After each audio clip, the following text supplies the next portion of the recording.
Berapa banyak saudara yang sudah menikah boleh lambaikan tangan? Oke, rata-rata udah married semua. Yang belum bisa belajar, amin. Yang belum bisa gigit jari tapi saudara bisa belajar, oke. Make the journey happy. Dalam kehidupan ini kita melewati sebuah perjalanan hidup. Dan yang menentukan perjalanan hidup kita ini menyenangkan atau tidak, yang memberikan pengaruh terbesar adalah siapa yang menjalani kehidupan ini bersama dengan kita. Setuju, katakan amin. Ketika saudara traveling ke manapun, saudara mau pergi ke sebuah tempat, yang menentukan perjalanan Anda menyenangkan atau tidak, selain daripada kemana Anda pergi dan apakah saudara punya uang untuk pergi, yang menentukan, paling menentukan kebahagiaan Anda dalam perjalanan itu adalah dengan siapa Anda pergi. Pertanyaan saya gini, kita yang sudah menikah, kita tidak punya pilihan lain selain daripada memastikan perjalanan pernikahan kita itu menyenangkan. Amin. Saya mau minta setiap pasangan di tempat ini memakai kacamata ini untuk saya. Ayo semua pegang kayak pura-pura pakai kacamata. This is for me. Firman ini untuk saya. Pertanyaan saya sederhana. Are you a fun companion? Apakah Anda merupakan teman perjalanan yang menyenangkan? Apakah pasanganmu bahagia mengarungi perjalanan hidupnya bersama dengan Anda? Ini tebakan dari saya. Dilepas gak bisa, dibawa susah. Apa itu? Dilepas gak bisa, dibawa susah. Apa kira-kira? Yang betul saya kasih kaos. Istri, dilepas gak bisa, dibawa susah. Jawaban yang lebih tepat adalah pasangan yang tidak menyenangkan. Yang bikin sakit hati melulu. Pasangan yang membuat kita terluka terus, enggak happy. Udah nikah kan kita gak punya pilihan. Saya mau bilang perceraian tidak boleh jadi pilihan. Never cross your mind. Kita nggak bisa lepas, tapi dibawa susah banget. Mari lihat firman Tuhan sama-sama. Cinta adalah dasar pernikahan yang kuat. Tapi kebahagiaan adalah kunci keberhasilan sebuah pernikahan. Yang setuju katakan amin. Saya yakin bahwa cinta harus menjadi dasar dari sebuah pernikahan. Saudara nggak boleh nikah hanya karena pasanganmu itu orang kaya. Saudara nggak boleh nikah hanya karena pasanganmu ganteng. Saudara nggak bisa nikah hanya karena saudara jomblo udah 40 daripada nggak laku kawin aja. Saudara nggak bisa menikah hanya karena tuntutan orang tua. Zaman sekarang bukan Siti Nurbaya. Cinta harus jadi dasar dari sebuah pernikahan. Yang setuju bilang amin.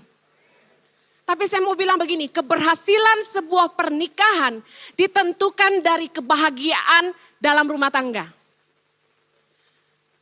Kita lihat 1 Korintus 7 ayat 33 sampai 34. Kita baca sama-sama yuk. 3, 2, 1. Orang yang beristri memusatkan perhatiannya pada perkara duniawi, bagaimana ia dapat menyenangkan istrinya.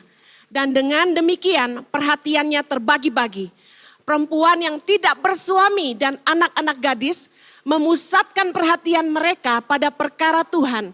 Supaya tubuh dan jiwa mereka kudus. Tetapi perempuan yang bersuami memusatkan perhatiannya pada perkara duniawi. Bagaimana ia dapat menyenangkan suaminya.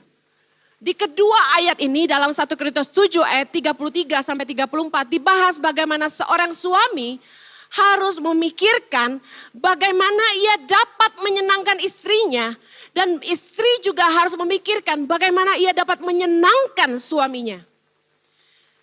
Di dalam pernikahan berupaya menyenangkan pasangan adalah keharusan, katakan amin. Saudara saya mau kasih tahu. Kalau pasanganmu diizinkan firman Tuhan untuk mengganti engkau dengan orang lain, mungkin dia sudah lakukan itu. Tapi masalahnya dia tidak bisa. Firman Tuhan melarang. Dia nggak punya pilihan. Kalau saudara mau menolong dia untuk terus bertahan dengan saudara, berpikirlah keras bagaimana menyenangkan pasanganmu. Jangan buat dia menyesal menjadi pasanganmu, amin. Pernikahan yang bahagia adalah upah dari Tuhan. Pengkhotbah 9 ayat 9, baca sama-sama.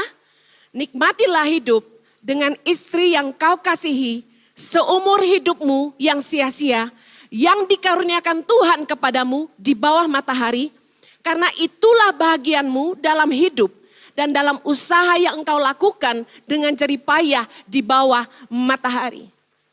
Saudara, hidup ini cuma sementara, semuanya sia-sia. Kerja keras kita hari ini untuk siapa kalau bukan untuk keluarga, betul?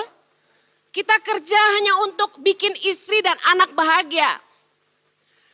Kalau saudara tidak menikmati istrimu, dan kehidupan rumah tanggamu sama sekali tidak merupakan kenikmatan di dunia ini buat saudara, saudara telah kehilangan upah yang seharusnya menjadi bagian saudara dari Tuhan. Jadi kebahagiaan dalam rumah tangga haruslah kita upayakan, katakan upayakan. Karena kebahagiaan adalah hak kita. Kita pantas bahagia, katakan amin.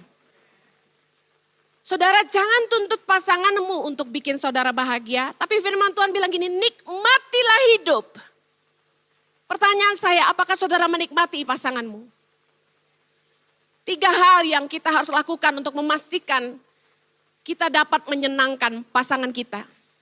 Yang pertama, serve one another. Layanilah seorang dengan yang lain. 1 Korintus 7 ayat 3-4. Kita baca sama-sama.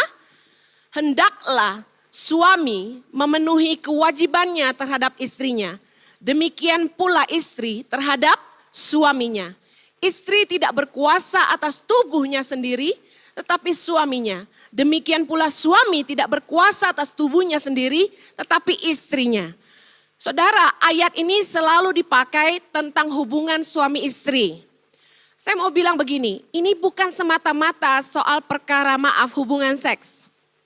Tapi ayat ini bicara bagaimana dalam rumah tangga yang bahagia. Keharusan nomor 1 adalah kita saling melayani. Jangan pernah merasa, oh karena saya suami, istri harus tunduk saya di atas. Istri merasa dia ratu di rumah itu, suami harus ikutin maunya dia. No, rumah tangga yang demikian gak akan pernah bahagia. Karena kita saling menuntut satu sama lain. Tapi rumah tangga yang bahagia adalah ketika satu sama lain kita mau saling melayani. Saudara, saya nih agak serak suaranya. Sejak annual meeting Tangan Pengharapan bulan Januari sampai sekarang, bayangin udah 2 bulan, saya batuk gak berhenti. Suami saya dengar saya batuk gak berhenti. Dia bilang, Henny minum obat. Dia tahu saya paling malas minum obat dan saya bilang saya udah minum obat dokter, saya udah minum obat Cina, saya udah minum semuanya. Tapi gak baik-baik karena kecapean dan gak pernah rest. Akhirnya dia ambil antibiotik, dia masukin ke mulut saya, makan. Ambilin air saya minum. Besoknya lagi dia ambilin tablet antibiotik. Masukin mulut saya lagi, makan. Terus saya minum. Tiap hari dia lakukan itu untuk pastikan saya nggak lupa minum obat. Saudara, saya mau bilang, mudah sekali menyenangkan pasanganmu. Hanya cukup begini, layani. Bagaimana kita melayani? Coba kita lihat. 3 hal yang saya mau share dalam bagaimana melayani pasangan. Ini saya belajar dari hidup saya dan suami saya sendiri. Selalulah bertanya kepada dirimu, what can make him or her happy? Apa yang bisa membuat pasanganmu bahagia? Coba ambil waktu untuk selalu berpikir, apa yang bisa bikin pasangan saya bahagia? Jangan terus-terus bilang begini, saya tidak bahagia sama kamu. Kamu tidak bikin saya bahagia. No, di dalam saling melayani, kita selalu punya pemikiran bagaimana membuat pasangan kita bahagia. Ilmu customer service jelas selalu bertanya gini, how can I help you? Apa yang bisa saya bantu? Yang pertama, untuk bikin pasangan kita bahagia, share common hobby. Berbagi hobi yang sama. Kita dengan pasangan kita tentu akan sangat jauh berbeda. Ada pasangan yang punya hobi yang sama seperti maaf kok Andi dan Cinining sama-sama suka ngopi. Kalau saya sama suami saya, dia gak suka ngopi, ngeteh pun enggak. Paling banter kalau saya paksa ke Starbucks dia minum hot chocolate. Saudara, hobi nggak hobi ngopi itu beda. Kita kalau hobinya sama tuh nyambung. Nggak ngomong apa-apa, cuma minum terus diem. Tatap-tatapan, minum diem, lihat-lihatan, main handphone. Itu udah ngobrol. Karena hobinya sama. Apalagi minumnya sampai 6 cup gitu. Dipastikan itu mesra sekali ya. Kita bisa saling bilang, ini kopi enak banget sih. Enak banget. Itu tuh udah kayak yang I love you, you know that? Udah kayak gitu tau gak? Common hobby. Ada suami yang suka bola. Istrinya gak ngerti bola. Masuk di nomor 2, poin kedua. Kalau saudara gak bisa share common hobby untuk saling melayani. Masuk di nomor 2, learn his or her world. Belajarlah tentang dunia pasanganmu. Mungkin saudara nggak suka ngopi, tapi kalau saudara ngerti bahwa pasanganmu suka ngopi, ajak ke kafe dan temani saja. Saudara bisa pesan air putih toh. Belajar mengenali, menyelami pasanganmu. Yang perempuan, maaf saya mau bilang gini, jangan bodoh-bodoh banget. Kalau laki-laki suka mobil, suka bola, suka tinju, saudara nggak suka, pura-pura tahu aja. Dia cerita apapun, asalkan saudara perhatian, jangan kayak tadi tuh main handphone gitu ya. Asalkan saudara perhatian bilang, wow seru ya, siapa yang menang? Keren.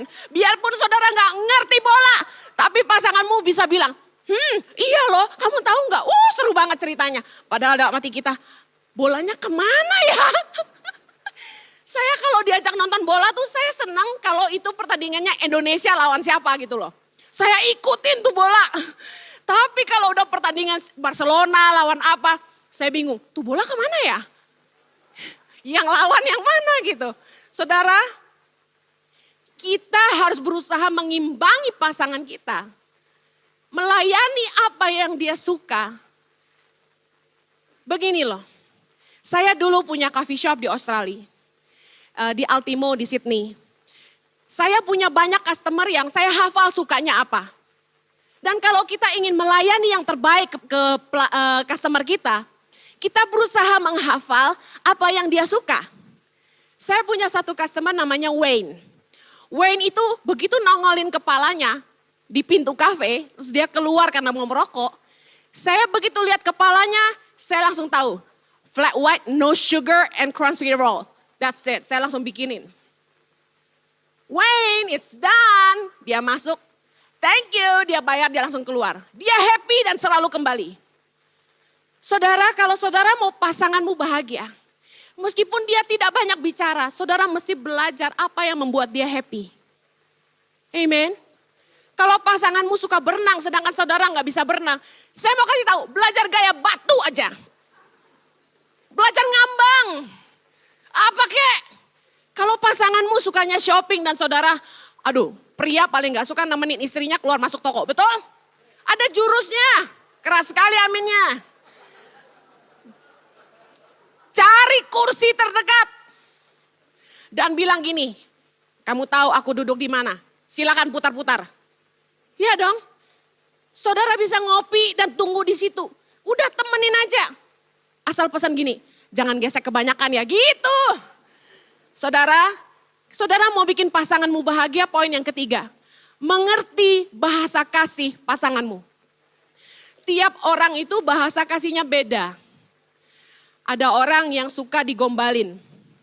Bahasa kasihnya itu kata-kata cinta.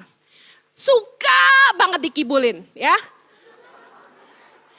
Dibilang gini, wow, you look so beautiful today. Dia tuh langsung yang kelepek gitu. Ya, dibilang gini, kamu baru gunting rambut ya? Itu ya, kalau orang yang bahasa cintanya kata-kata cinta, nggak pernah dipuji tuh dia menderita. Dia bakal curhat di arisan ke teman-temannya.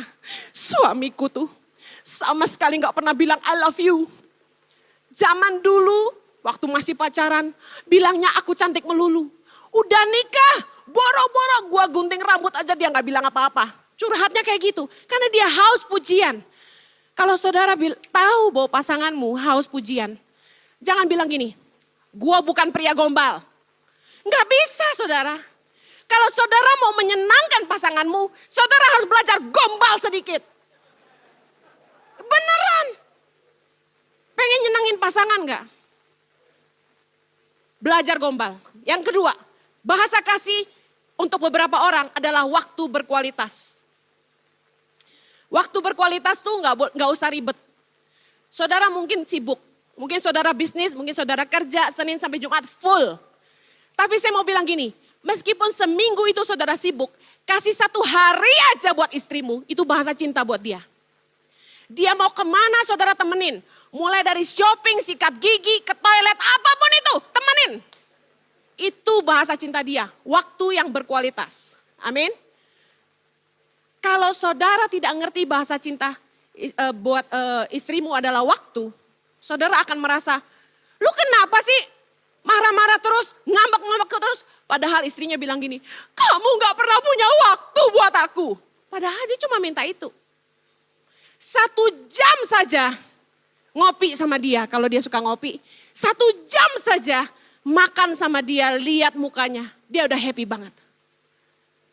Bukan seberapa banyak waktu yang saudara bisa berikan, tapi waktu yang berkualitas dengan dia.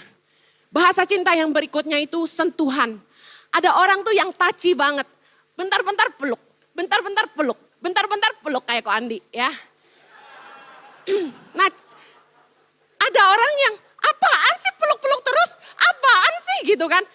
Tapi gini loh, kalau engkau tahu pasanganmu tuh bahasa kasihnya itu disentuh, berarti sentuh-sentuhlah. Gitu kan?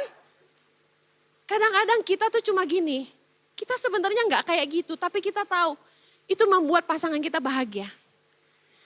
Contohnya saya tuh dulu senang banget punggungnya tuh digosok-gosok gini. Ya. Buat saya tuh nyaman, bikin comfort. Nah suami saya bukan yang tipe gitu-gitu, maunya dia malah yang diginiin gitu loh. Nah bahasa cinta tiap orang tuh beda, kita harus komunikasikan. Dan bilang aja, say, gosok-gosok dong. Ngomong aja jangan gengsi. Ya, dan sebagai pasangan yang ingin membahagiakan, udah dulu waktu masih pacaran, engkau pengen banget pegang segala-galanya, ya kan? Kenapa udah married tuh kayak pegang tangan aja udah males. Heran saya. Bahagiakanlah pasanganmu dengan sentuhan-sentuhanmu yang ajaib itu. Bahasa kasih yang keempat, hadiah. Ada orang tuh gini, ada cewek tuh ya, yang senang banget dikasih kado. Senang tuh kayak yang tadi di film itu. Tara, kado. Saya mau bilang, untuk orang-orang yang overdosis suka dikasih kado.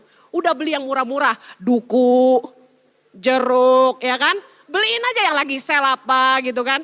Kalau dia cuma suka hadiah, saudara beliin kacang atom aja dia bahagia. Yang kelima, bahasa kasih melayani.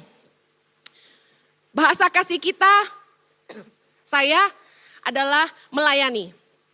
Jadi saya senang kalau orang-orang yang saya kasih datang tuh, saya sibuk ngelayanin. Saya kasihkan ini, saya belikan itu, saya layani. Nah, kalau memang bahasa kasih pasanganmu adalah dilayani, cobalah beri diri untuk melayani lebih lagi. Gampang kok nyenengin pasangan. Hanya cukup tahu tombol yang tepat untuk dipencet. Amin. Berpikirlah bagaimana membuat pasanganmu bahagia. Ego yang menuntut kita dicintai dan diterima apa adanya, kadang-kadang jadi alasan untuk kita tidak melayani pasangan. Contohnya gini, kita punya istri yang romantis, sukanya dikasih bunga waktu Valentine. Tapi karena Anda berpegang pada prinsip, lu harus cinta gua apa adanya. Gua bukan tipe cowok romantis, jangan minta-minta bunga. Terus saudara rayu istrimu dengan begini. Udahlah, daripada bunga 300.000, mendingan kita makan yuk. Kita pakai baju pink, terus kita foto. Cekrek, happy Valentine gitu kan. Sementara di sosmed, semua orang majangin foto-foto roses yang dikasih pacarnya masing-masing. Sakit hati gak istrimu coba? Perempuan yang suka bunga hanya karena suaminya bilang gini, gua bukan tipe romantis, terima gua apa adanya, lu mau cari yang lain. Saudara kalau dia bisa cari, dia cari. Masalahnya kan gak boleh. Enak aja ngomong. Saudara, kalau saudara terlalu pelit untuk belikan bunga yang saudara anggap lebih penting makan daripada bunganya, udah beli yang murah aja sebatang kek. Saya lihat tuh teman-teman saya dibeliin roses sama suaminya yang sampai segede gini nih. Yang belum kawin ngasihnya lebih gede, yang udah kawin ngasihnya lebih kecil. Saya cuma dikasih 4 batang. Tapi saya hargai betul. Kenapa? Karena saya tahu pasangan saya bukan romantis. Jojo tuh jauh dari romantis. Dia romansa. Jadi kalau Jojo tuh sampai bisa beliin saya bunga, itu tuh buat saya udah hebat sekali. Dan saya juga bukan perempuan yang terlalu senang bunga banget gitu. Tapi saya hargai bagaimana upaya suami saya mengambil hati saya. Of course kalau hati kita dimenangkan, jangankan jantung, apapun kita kasih. Amin. Alasan sudah punya anak selalu dipakai sama perempuan-perempuan untuk tidak jaga body lagi. Kita tahu bahwa pasangan kita, laki-laki tuh gak ada yang gak suka punya istri seksi. Ya bapak-bapak, tuh pura-pura nih. Tidak ada pria yang tidak suka istrinya seksi. Jujur. Para farisi-farisi, mengakulah. Kita bilang gini, Bu Heni, Ibu Heni itu salah. Cinta tuh ada tahapannya, kita udah agape. Udah gak masalah yang eros-eros gitu kan ya. Tapi saya mau bilang itu muna semua. Gak ada pria yang tidak suka pemandangan indah. Jadi sebagai istri kalau kita mau nyenangin suami kita udah gampang. Udah diet aja deh. Tahan dikit mulutnya, amin. Saya lagi ngurusin badan nih. Saya gak bisa alasan, Jo terima aku apa adanya. Anak udah 3, gak bisa. Karena yang anak 4 lebih kurus dari saya. Aduh. Saudara, saya mau ngomong gini. Diet tuh gak enak. Olahraga juga gak enak. Buat beberapa orang olahraga menyenangkan, buat saya penderitaan. Tapi demi menyenangkan pasangan, apa boleh buat? Kita harus belajar keluar dari comfort zone. Ini saya, terimalah saya. Ini yang saya bisa, kamu suka atau tidak, ambil aja. No, ketika kita ingin saling melayani, kita harus keluar dari rasa nyaman kita dan memberikan yang terbaik buat pasangan kita. Amin. Yang berikutnya, hormati satu sama lain. Honor one another. 1 Petrus 3 ayat yang ke-7, baca sama-sama. Demikian juga kamu, hai suami-suami, hiduplah bijaksana dengan istrimu sebagai kaum yang lebih lemah. Hormatilah mereka sebagai teman pewaris dari kasih karunia, yaitu kehidupan, supaya doamu jangan terhalang. Efesus 5 ayat 33, bagaimanapun juga bagi kamu masing-masing berlaku, kasihilah istrimu seperti dirimu sendiri, dan istri hendaklah menghormati suaminya. Dari kedua ayat ini jelas sekali, suami harus menghormati istri sebagai teman pewaris dari kasih karunia, dan istri harus menghormati suaminya.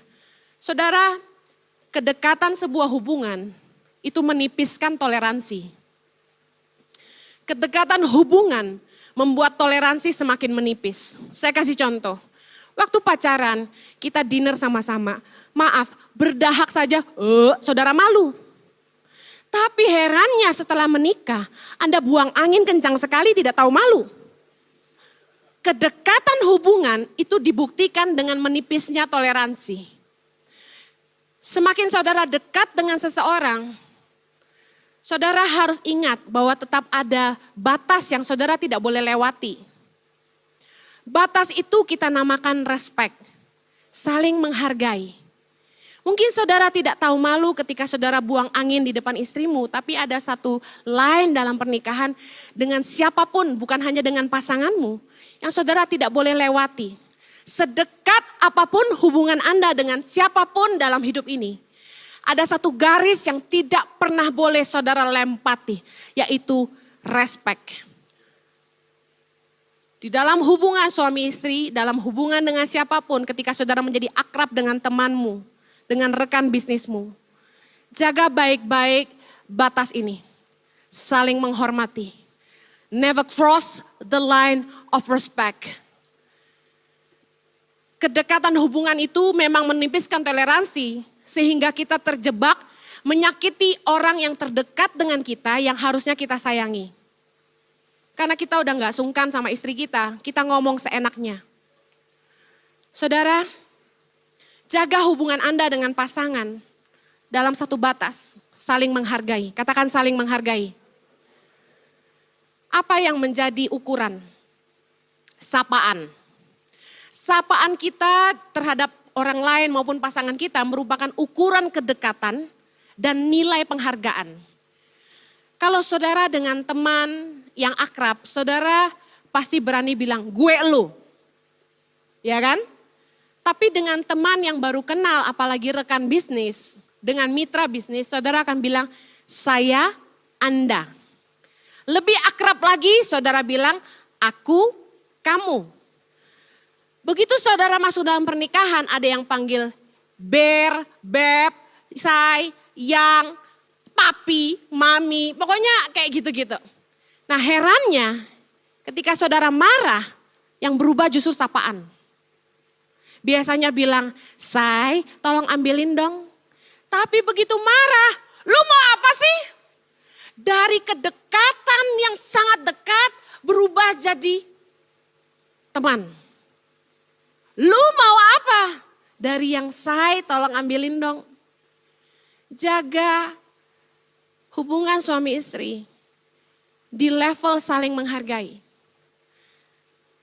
Keterbukaan kita di dalam pernikahan, dalam Kejadian 2 ayat 24 sampai 25, dibilang gini, sebab itu seorang laki-laki akan meninggalkan ayahnya dan ibunya dan bersatu dengan istrinya sehingga keduanya menjadi satu daging. Mereka keduanya telanjang, manusia dan istrinya itu, tetapi mereka tidak merasa malu. Ayat ini bicara soal ketika kita menikah, ada sebuah keterbukaan. Tidak ada lagi yang kita tutup-tutupi. Saya mau kasih tahu keterbukaan itu bagus. Kenapa? Karena di dalam pernikahan kita belajar jadi diri sendiri, kita belajar bicara apa adanya, tetapi keterbukaan itu merupakan celah untuk saling menyakiti. Di dalam hubungan suami istri, kalau saudara ngerti batas saling menghargai, meskipun saudara bisa meluncurkan serangan kepada pasanganmu secara terbuka, saudara tidak lakukan itu karena saudara menghargai pasangan saudara. Keterbukaan tuh seringkali membuat kita saling melukai. Orang yang terdekat sama kita di rumah yang paling ngerti aslinya kita, betul? Di mimbar ini saudara nggak bisa nilai saya aslinya seperti apa. Tapi di rumah tangga saya, Jojo dan para pembantu rumah tangga mereka tahu, anak-anak saya tahu saya seperti apa. Sama halnya dengan saudara. Di dalam rumah tangga kita terbuka, kita jadi diri sendiri. Tapi ingat begini, jangan pakai kesempatan keterbukaan itu untuk saling melukai. Don't take it for granted. Keterbukaan dalam pernikahan yang dibutuhkan itu 3. Yang pertama keuangan. Di mana hartamu berada, di situ hatimu berada. Kalau suami istri harta sendiri-sendiri, saya mau bilang hatimu gak akan pernah menyatu. Saudara itu jaga-jaga, kalau sampai cerai gue pegang duit sendiri. Makanya hartanya pisah. Keterbukaan itu harusnya dalam keuangan. Keterbukaan yang kedua itu dalam kerinduan. Istri harus terbuka sama suami, kerinduan dia apa. Suami juga harus terbuka, kerinduannya apa, mimpinya apa. Saya mau pesan gini, let your spouse grow. Izinkan pasanganmu bertumbuh. Hargai panggilan Tuhan dalam hidup pasanganmu. Saudara tahu dalam Wahyu dikatakan bahwa ketika ada pengangkatan, yang satu diangkat, 2 orang tidur bersama, satu diangkat, yang satu ditinggal. Itu bicara soal bagaimana pertanggungan jawab kita kepada Tuhan itu masing-masing. Suami harus bertanggung jawab kepada Tuhan, istri juga. Dan di dalam hidup kita masing-masing itu ada panggilan Tuhan, katakan amin. Sebagai pasangan yang ingin pasangannya bahagia, kita harus terbuka soal mimpi masing-masing. Dan saling menghargai panggilan Tuhan dalam hidup masing-masing. Saya bersyukur saya hidup ini. Saya punya suami yang hebat. Kenapa saya bilang gitu? Karena saya banyak lihat tidak semua pria yang mengizinkan istrinya pergi dari rumah lebih dari seminggu untuk mengurusi urusan yang tidak mendatangkan keuntungan buat rumah tangganya. Tapi karena mengenali itu panggilan Tuhan dalam hidupnya. Saya tinggalin rumah itu bisa seminggu, 10 hari. Ketika saya ke Papua, ke pedalaman, ketika saya ke Maluku Utara, ketika saya ke Mentawai, ketika saya masuk ke kampung, nyebrang sungai, nyebrang laut, masuk ke hutan. Dan saya pulang dalam keadaan gosong dan hitam. Dan suami saya Tidak pernah cari-cari dan bilang gini, pulang kamu. Di mana kamu? Gak pernah. Tapi Jojo itu dari awal ngerti Tuhan panggil saya. Dan dia dorong saya terus. You can do this. Saudara tahu saya bisa khotbah hari ini adalah karena seorang suami yang mendukung panggilan Tuhan dalam hidup saya. Dulu saya gak pernah mau khotbah. Saya malu. Saya bilang gak mau malu Dia bilang no. Tuhan punya panggilan dalam hidup kamu. Kamu selalu dapat pewahyuan. Kamu harus khotbah Henny. Dia dorong saya terus. Tiap kali ada gereja yang undang dia bicara, dia selalu bilang gini, saya gak bisa tapi istri saya bisa, mau gak? Saya bilang, don't set up any ministry. Enak aja. Gak bisa. Tapi karena dia tahu saya selalu dapat pewahyuan, dia bilang gini, kamu bisa Hen. Dia dorong saya terus. Saudara, ada suami tuh yang istrinya dituntut jadi ibu rumah tangga. Harus ngurus anak, harus masak, gak boleh kemana-mana, ke salon aja gitu kan. Kalau suami saya, istrinya mau gosong, mau jerawatan, mau pergi ke hutan, naik gunung, asalkan saya bahagia, dia senang. Gak semua suami bisa begitu. Tangan Pengharapan hari ini ada di seluruh Indonesia, menjangkau hampir 5.000 anak di 50 titik hari ini. Itu karena ada seorang suami yang punya hati cukup besar untuk mengenali panggilan Tuhan dalam hidup istrinya. Jojo punya hati yang begitu besar untuk bisa melepaskan saya tidak jadi ibu rumah tangga. Saya gak becus masak. Kalau masak dia sengsara. Dan dia tahu persis, Henny ini tidak diciptakan Tuhan jadi ibu rumah tangga. Saya kalau disuruh ngurusin anak, saya nungguin anak saya main, dia lari ke sana, dia lari ke situ, dia lari ke sana. Saya stres, aduh saya gak bisa main. Suami saya ngerti, Tuhan punya rencana lain dalam hidup seorang Henny Kristianus. Dan dengar baik, pasanganmu akan lebih bahagia kalau engkau mengizinkan dia berbuah. Dia akan tertekan ketika saudara paksa dia. No, kamu gak boleh kemana-mana. Jangan ikut-ikutan Ibu Henny. Itu edan gitu. Saudara, gak semua wanita dipanggil seperti saya. Tapi paling tidak kenali panggilan Tuhan dalam hidup pasanganmu. Istri-istri dengar, kalau suamimu dipanggil Tuhan melayani, jangan ketakutan kehilangan harta. Suami saya kasih saya uang lebih banyak waktu dia bisnis. Tapi ketika dia mengerjakan panggilan Tuhan dalam hidupnya, kami tidak pernah kekurangan. Dan bahkan kami mengecap banyak kasih karunia Tuhan. Terbuka yang terakhir dalam pemikiran. Jadi teman bertukar pikiran yang menyenangkan. Bayangin gini, kita tidur sama-sama, bangun tidur melek dia lagi. Tiap hari lihat dia. Kalau gak bisa diajak ngobrol, stres saudara. Saudara di mobil nyetir gitu ya. Menuju sebuah tempat 8 jam nyetir. Bayangin kalau istrimu molor melulu. Tidur melulu. Diajak ngomong gak nyambung. Diajak ngomong gak nyambung. Ditukarin pikiran, kamu sih begitu. Diomel-omelin. Gak asik saudara. Make your journey happy. Jadilah teman ngobrol yang asik. Amen. Yang terakhir. Avoid hurting each other. Berupayalah untuk tidak saling menyakiti. Kalau saudara mau punya pernikahan yang happy, berusahalah tidak saling menyakiti. Efesus 5 ayat 28. Demikian juga suami harus mengasihi istrinya sama seperti tubuhnya sendiri. Siapa yang mengasihi istrinya, mengasihi dirinya sendiri. Kolose 3 ayat 18-19. Hai istri-istri, tunduklah kepada suamimu, bukan tanduk ya. Sebagaimana seharusnya di dalam Tuhan. Hai suami-suami, kasihilah istrimu dan janganlah berlaku kasar terhadap dia. Yang terjadi dalam rumah tangga, istri cerewetnya minta ampun, suami kasarnya minta ampun. Pernikahan yang seperti ini, jangankan bahagia, rasanya tinggal nunggu dia mati aja. Benar gak? Kita kalau gak punya pilihan untuk bercerai, yang kita harapin apa? Dalam hati kecil kita, kita mengharapkan pasangan kita diganti. Sama aja kita ngarapin dia mati.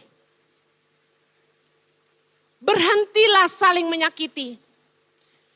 Belajar ini. What will make him or her upset? Belajar apa yang kira-kira bikin dia marah. Apa yang bakal bikin dia sakit hati. hal-hal apa yang pasti membuat dia sedih. Belajar. Berusahalah untuk tidak membuat pasanganmu sedih. A happy wife, happy life. Istri yang gembira membuat hidup juga gembira. Menyakiti pasanganmu sama dengan menyakiti dirimu sendiri. Karena kita bukan lagi dua, melainkan satu. Kalau suami disuruh Tuhan mengasihi istrinya seperti tubuhnya sendiri, kita nggak mungkin nyiksa badan kita sendiri. Amin. Kita kalau menyakiti pasangan kita sama dengan menyakiti diri kita sendiri. Mungkin istrimu pendiam. Mungkin suamimu pendiam. Omongan kasarmu dia telan aja. Bentakan-bentakanmu dia telan saja. Tapi saya mau kasih tahu, itu tinggal tunggu bom waktu. Suatu hari ketika dia buat keputusan untuk tidak lagi bersamamu, atau ada pria lain yang lebih penuh kasih sayang, atau wanita lain yang lebih lembut, saudara akan menyesal nanti. Berubahlah sebelum itu terlambat. Berhenti saling menyakiti. Belajar apa yang menjadi area-area sensitif dalam hidupnya. Saudara, kita ini menikah dengan pasangan yang punya latar belakang. Saya ulangi. Kita menikah dengan pasangan yang punya latar belakang. Kenali latar belakang pasanganmu. Kalau dia seorang anak yang tumbuh besar tanpa kasih sayang, dia punya mamah yang kasar ngomongannya, dia punya mamah yang dominan, lebih dominan dari papanya, dan ngomongannya selalu negatif, gak pernah membangun, selalu merendahkan. Saya kasih tahu, suami yang demikian, itu dia paling gak mau punya istri dominan. Begitu dia lihat istrinya dominan, dia akan bangkit amarahnya, dan pasti menekan istrinya balik. Kenapa? Karena selama dia hidup dari kecil, dia punya mamah yang kayak gitu. Dia gak bakal mau ditekan lagi. Pernikahan seperti ini gak akan pernah bahagia. Kalau engkau tahu ada hal-hal sensitif di masa lalu pasanganmu, jangan coba-coba pencet tombol itu. Contoh, saya kasih contoh sederhana. Learn his or her sensitive areas, don't press the wrong button. Area sensitif dalam hidup saya adalah kata menuntut. Ketika Jojo marah sama saya, dia bilang gini, kamu itu banyak nuntut. Wow, begitu dia bilang kata menuntut, saya marahnya minta ampun. Kenapa? Karena kata itu sensitif buat saya. Saya tuh dari kecil gak pernah minta apa-apa sama orang tua saya. Dari kecil, kalau saya perhatiin kakak saya minta piano lah, minta sepeda lah, minta motor lah, minta ini. Saya gak pernah. Saya itu dikasih apa aja biar murah, terima dan tersenyum dan bilang thank you. Gak dikasih pun saya diem aja. Jadi dari kecil tuh terbiasa mengalah. Ngalah sama koko, ngalah sama adik. Gak pernah mau nuntut, berusaha ngerti. Orang tua lagi susah atau senang saya berusaha ngerti. Kata menuntut itu saya jauhkan dari kamu saya. Ketika saya menikah sama Jojo, mami saya ngomong gini, yang naksir sama lu tuh banyak yang kaya, kenapa nikahnya sama yang kere? Suami saya gak kere, tapi dia hamba Tuhan. Dan di mata orang mertua itu kan hamba Tuhan tuh kere gitu loh. Nah, malam pernikahan, besoknya kami mau nikah, malam terakhir sebelum menikah, malam widodaren, mami saya masih kasih pertanyaan yang sama. Lu yakin mau kawin sama Jojo? Dia pendeta loh. Saya langsung sedih banget. Saya ngerti nih mami saya kecewa. Kok saya nikahnya sama pendeta gitu. Jadi saya langsung bertekad malam itu. Bahwa kalau kurang saya tidak akan pernah ngomong. Bahwa kalau kami susah saya akan bertahan. Bahwa saya akan menurunkan standar hidup saya demi seorang Jojo. Saya ngerti saya akan jadi istri hamba Tuhan. Saya harus bisa menyesuaikan gaya hidup hamba Tuhan. Waktu saya masih kerja sebelum nikah, saya pakai make up itu Shiseido, saudara. Krim muka semuanya Shiseido. Saudara tahu Shiseido cukup mahal. Ketika saya nikah sama Jojo, hari pertama saya langsung ganti Haselin Snow. Saudara tahu Haselin Snow? Udah gak ada sekarang. Itu murah banget. Bikin muka kering, saudara. Sampai muka saya berutusan. Saya ganti cobain pakai Pond's berutusan. Saya cobain pakai Olay berutusan. Gak cocok mukanya. harus balik ke Shiseido. Saya nggak mau. Saya cobain aja sampai mukanya bisa cocok tuh pakai apa, saya cobain yang penting murah. Saudara, bukannya saya merendahkan nilai hidup saya, tapi saya mau membuktikan bahwa pilihan saya pertanggungjawabkan. Saya tidak pernah nuntut apapun dari Jojo, nggak pernah minta dibelikan apapun. Mau berlian kek, mau tas kek, mau mobil kek, mau rumah kek, saya nggak pernah minta. Jadi ketika kata menuntut itu muncul, saya marahnya minta ampun, saya bilang gini, sebutkan apa yang saya pernah tuntut dari kamu. Ini cerita kami, tapi bagaimana dengan hidup Anda? Setiap kita punya area sensitif yang gak boleh pasangan kita pencet, itu yang bikin kita marah. Kalau saudara tahu itu area sensitif dia, jangan bikin dia marah. Amen. Kalau saudara pengen punya rumah tangga yang bahagia, berhenti saling menuntut, berhenti saling menyakiti, mulailah saling melayani, mulailah saling menghargai, dan jangan lewati line itu. Saling menghargai, dan putuskan hari ini, saya mau bahagia, dan saya mau membahagiakan pasangan saya. Kebahagiaan itu dimulai dari diri sendiri. Survei membuktikan hanya 10% pengaruh luar membuat kita bahagia. 90% itu dari diri kita sendiri. Decide that you want to be happy. Katakan I want to be happy. Terakhir dari saya tutup. Keep the ones who bring you money and the one who you spend the money happy.